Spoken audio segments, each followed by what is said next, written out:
Music.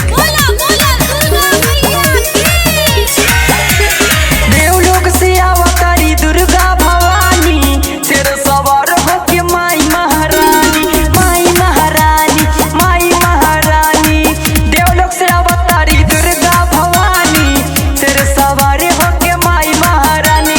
Kanhaiya ji मुरली बजावत रे, नारद जी गीतिया गावत रे, देवता सब फूल बरसावत रे। नारद जी गीतिया गावत रे, देवता सब फूल बरसावत रे।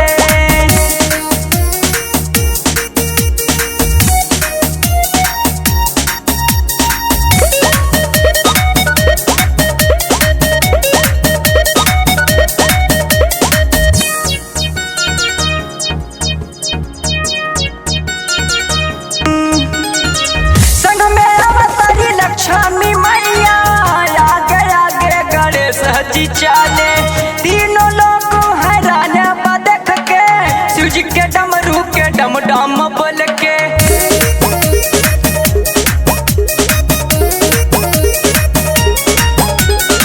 संग में अवतारी लक्ष्मी मैया, आगे आगे गणेश जी चाले।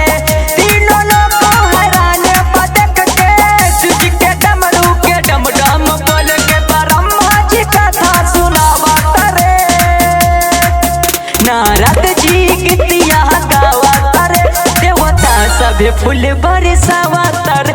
नारद जी गीतिया गावत रे, देवता सब फूल बरसावत रे।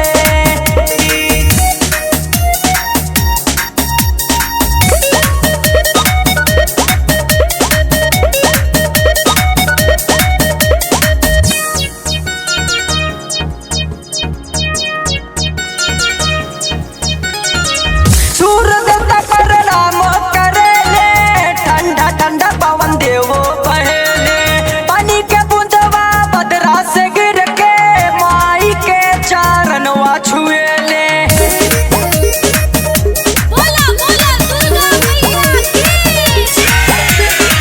सूर्य देवता प्रणाम करेले, ठंडा ठंडा पवन देवो बहेले। पानी के बूंदवा बदरा से गिर के, माई के चरणवा छुएले। आकाश नवसात चौकी सजावत रे, नारद जी गीतिया गावत रे, देवता सब फूल बरसावत